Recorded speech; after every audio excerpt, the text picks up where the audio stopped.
Estamos de regreso a Cara a Cara, gracias por continuar con nosotros y ahora vamos a platicar con el licenciado Francisco Caravés, litigante especialista en antifraudes corporativos. El tema, pues ahí está, sobre la mesa, desgraciadamente muy actual y que se sigue dando a través de los tiempos, solamente que se va diversificando. Recordemos simplemente los que ya se han dado a conocer a través de los últimos años, el de AJP, Borra de Café, Axe Capital, Green Oceans, entre otros, y el más reciente, el de Jocks Holding. Entonces ya nos acompaña Francisco Caravés, o Caravés. Caravés, parece una canción, pero bueno. ¿Verdad? Caravés, pero bueno. Andamos de chistoretes hoy, pero bien. Bueno. No, siempre hay que ser alegres. Gracias, Francisco. Platícanos de esto, de qué ha pasado, porque últimamente hemos tenido información o hemos conocido de estos fraudes que ya acabamos de mencionar, entre otros. Bien, mira, entrando a tema, primeramente gracias, saludos a tu auditorio. Es muy primordial decirles que no existe dinero fácil, así de sencillo. No existe la varita mágica que con un programa, con un tema de esquema, digamos, de dinero piramidal vaya a ser dinero fácil. Entonces, en el tema de estos fraudes que han venido ventilándose a la luz, es un tema que se debe tener mucho cuidado. ¿Por qué? Hay que diferenciar que todos tenemos primeramente el derecho a acrecentar nuestro patrimonio. Sin embargo, existen este tipo de personas o este tipo de organizaciones que abusan de la buena fe de las personas, en el sentido de que como traen la necesidad o quieren acrecentar un patrimonio, engañan a los inversionistas y tenemos este tipo de consecuencias, como ha sido la JP, Green Oceans, Borra, y todos los que se han ventilado a la luz. Entonces, tenemos que tener primeramente, si voy a invertir algo, tener un orden, ser consciente a dónde voy a asistir. ¿Por qué? Porque al tener un orden y ser consciente, voy a saber primeramente cuánto voy a ganar, qué voy a invertir y tener una planificación de retorno. ¿Por qué? Porque se supone que tenemos que tener una contribución de impuestos, constitucionalmente está establecido que tengo que contribuir al gasto público a través de los impuestos, y posteriormente, al momento de tener una planificación real con números palpables, es decir, que muchas de las ocasiones te proponen números o intereses irreales superiores a los autorizados por la Comisión Nacional Bancaria de Valores. Disculpa, hay que te hago una pequeña paréntesis. Esto sería el primer indicativo, ¿no? Los números que nos están ofreciendo por la inversión que estamos realizando o el aporte. Así es, indistintamente, por ejemplo, si tú inviertes, no sé, 1 millón de pesos o algo más cercano, 10,000 pesos, claro que 10,000 pesos a un plazo de 3 meses en un CETES te va a dar el 1%. Eso claramente lo establece Comisión Nacional Bancaria de Valores y Banco de México. Pero si tú prestas o dices, bueno, traigo 10,000 pesos, lo invierto, compro una membresía, estoy aportando dinero, al final del camino me dicen, no, pues en 3 meses vas a duplicar tu dinero. Claro que puede ser una realidad o puede ser una estafa. Aquí hay que ver cómo va a ser el mecanismo que te van a duplicar ese dinero y cómo es que vas a regresar el retorno de tu dinero. Es decir, me regresas mi capital invertido y me regresas mi inversión obtenida. Muchas de las ocasiones, como es el caso, no planean este tipo de negocios. Al no tener esta planeación de negocios, se viene una escala piramidal o la famosa flor de la abundancia, entre esos esquemas Ponzi, que así se le conocen, y al final del camino vamos a caer en este error. Es decir, las personas van a ser engañadas por un tema de avaricia, por un tema de idiosincrasia, un tema de decir quiero más, y pierden el piso al momento de decir los primeros 3 meses te regresé tu parte de tu inversión, un interés muy atractivo, segundo mes igual, un interés muy atractivo y parte de tu inversión. Entonces las personas empiezan a confiar y al querer más, invierten más dinero o invitan más personas y es cuando viene el error. Ya no les funcionó. Regularmente, si vemos la estadística o si analizamos los casos que ha habido de AJP y todas las empresas financieras fraudulentas, tienen un tiempo de vida de 3 años. Ujú. Este tema de los 3 años, regularmente te das cuenta de los cuando pasan las investigaciones, los RFCs, que es el nacimiento de la empresa, te das cuenta que desde hace 3 años atrás empezaron la operación financiera. Entonces, como no supieron establecerse, no supieron manejar el recurso adecuado o hubo malversación, una administración fraudulenta, vaya la redundancia, es cuando vienen este tipo de errores. ¿Qué te ofrecen? Es decir, ahorita hablabas de CETES y otras formas de inversión que están realmente en la casa de bolsa y todo esto, pero estas empresas, ¿qué te ofrecen? ¿En qué se supone que estás invirtiendo? Te ofrecen un sentido de una inversión, muchas te lo dicen el famoso training, que inversiones en bolsa mexicana, en bolsa de valores. Hoy con el tema de internet, tú puedes entrar a una aplicación y estar comprando, claro, siempre y cuando tengas un perfil autorizado, un mecanismo en el cual puedas obtener o acceder a las bolsas internacionales con monedas o criptomonedas. Estos hay que tener mucho cuidado porque la ley fintech en México apenas, si bien es cierto ya está regulada, todavía le hace falta crecer un poquito más, pero bueno, será otro tema. Entonces, en el sentido de qué es lo que te ofrecen intereses superiores, pero solamente te lo ponen en un contrato de coinversión, un contrato de comisión mercantil, un contrato que se inventan de asociación en participación o un tema que se establecen a través de una sociedad anónima promotora de inversión o diferentes mecanismos legales que vienen en la ley.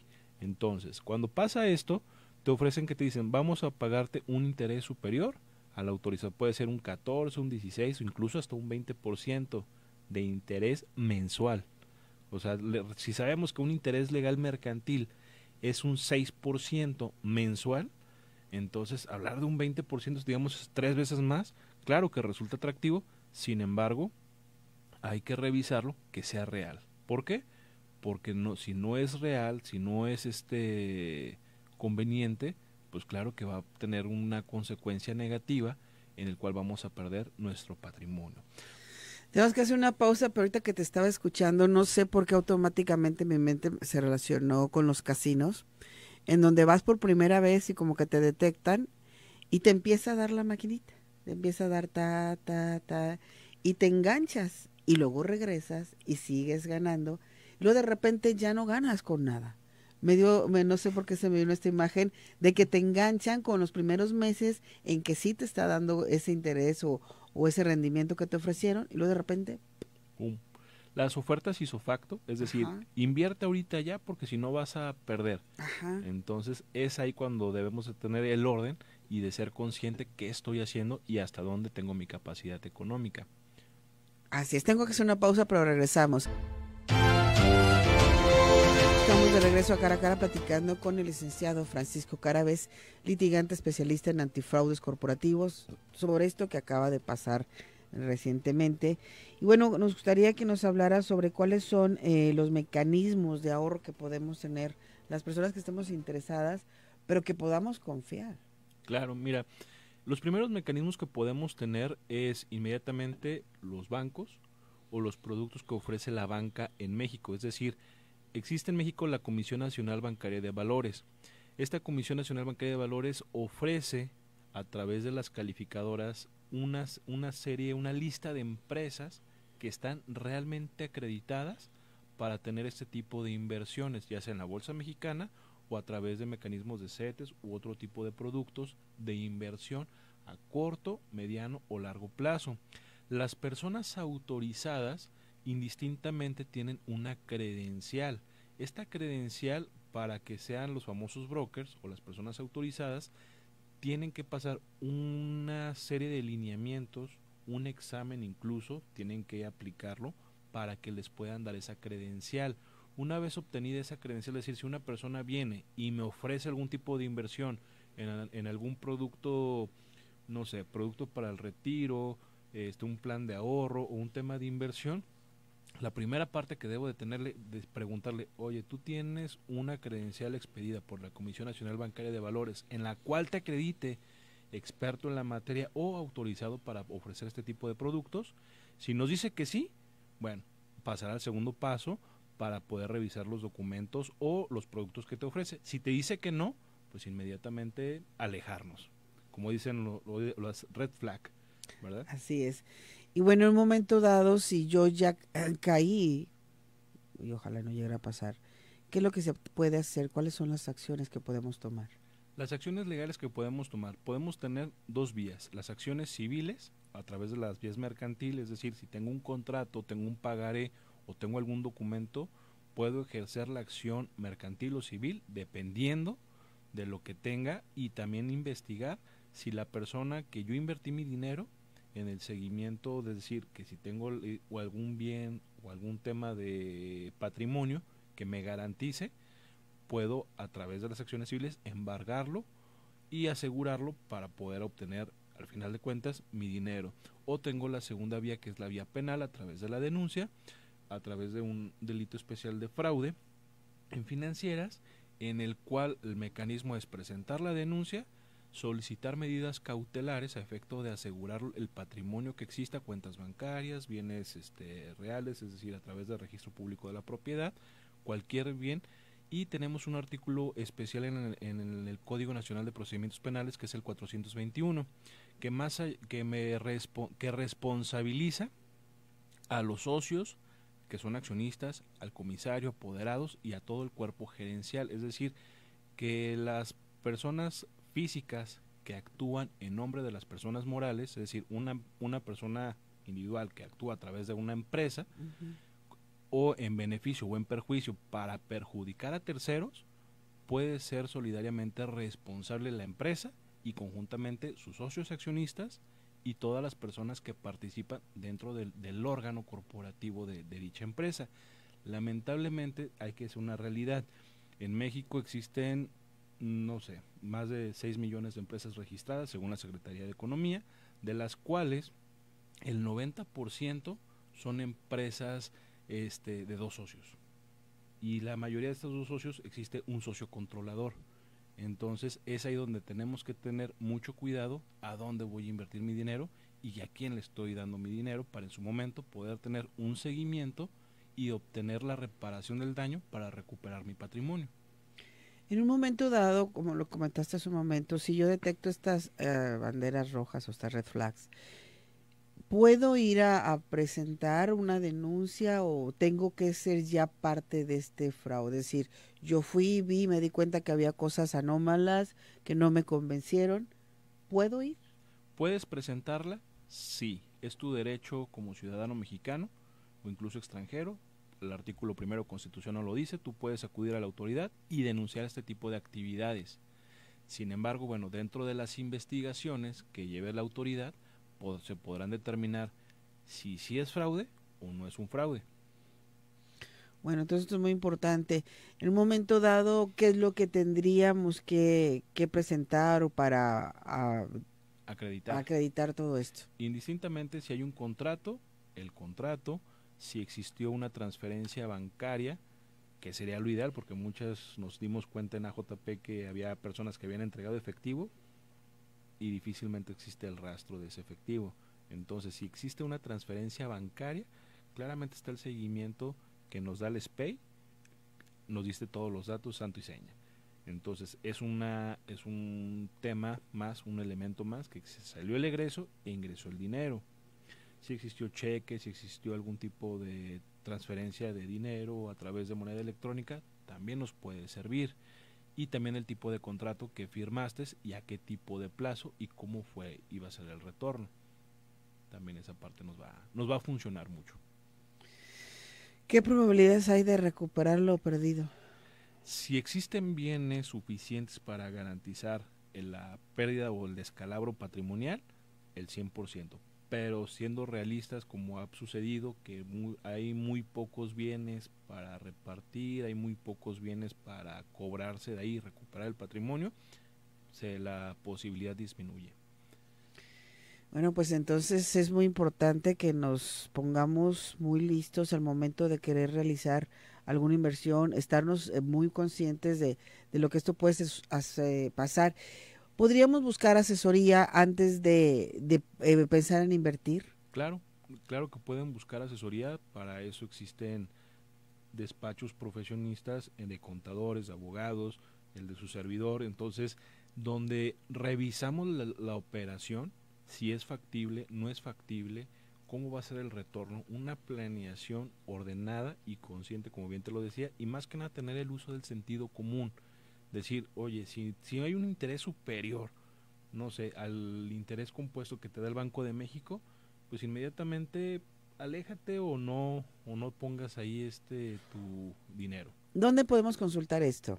En Por ejemplo, en contraste contra lo que te Ban- ofrece una institución Banco de bancaria. México, en la página oficial de Banco de México, claramente nos dice el interés del CETE, nos dice el interés del interés legal, las páginas oficiales, nos dice claramente ahí sus intereses que pagan. Entonces hay que checar bien cuánto están pagando, cuántos intereses están pagando, para que entonces sí nosotros podamos tomar una decisión y no nada más porque me lo recomendó mi compadre, mi comadre o a fulanito le ha ido muy bien, porque eso es lo que suele suceder también. No, es que ya fue fulanito, le está yendo muy bien, está ganando, vamos. Entonces ¿Sí? hay que checar bien, hay que asesorarnos. Y existe la pantalla, porque muchas veces redes sociales o incluso la imagen pública pues no es lo que aparenta, puede tener un carro prestado, puede tener una casa prestada y decir me va muy bien en tal negocio, y la realidad de las cosas es que no es cierto, porque ni la casa es de él, ni el coche es de él, y es cuando enganchan a las personas. Francisco, ¿dónde te pueden contactar las personas que estén escuchándonos en este momento y quieran una consulta para evitar caer en fraudes? Claro que sí, nos pueden mandar un WhatsApp al 33 190 19 650. Lo repito, 33 190 19 650. Y nos pueden seguir en nuestras redes sociales. Estoy como abogado Francisco Cárabes, ya sea en Instagram, Facebook o en YouTube. Y también otra cosa, estar muy atentos a quién le estamos cediendo nuestros documentos personales. Así es, bueno, por ahí veíamos una pregunta del auditorio, ¿qué pasa con los documentos? Hay que ser muy cautos porque tenemos dos problemas muy graves cuando cedemos nuestros documentos. El primero, que no sea un montadeudas, será otro tema que platiquemos, y dos, una suplantación de identidad, que es lo más grave. Hay una estadística que salió el año pasado que a los tapatíos, es zona metropolitana de Guadalajara, se estaban presentando en la Fiscalía del Estado de Jalisco alrededor de 12 denuncias de suplantación de identidad. Entonces, si la trasladamos a los días hábiles, ¿cómo está este tema? Bueno, Francisco, un placer tenerte aquí, como lo acabas de comentar, con la promesa de tocar otros temas, porque sí es importante que nos informemos, porque a veces nos cuesta tanto tener un ahorro para que se nos vaya en un abrir y cerrar de ojos. Es correcto, hay que tener mucho cuidado, el uso del sentido común y ser conscientes y ordenados con lo que hacemos. Muchísimas gracias al licenciado Francisco Cárabes, litigante especialista en antifraudes corporativos. Vamos a una pausa, regresamos.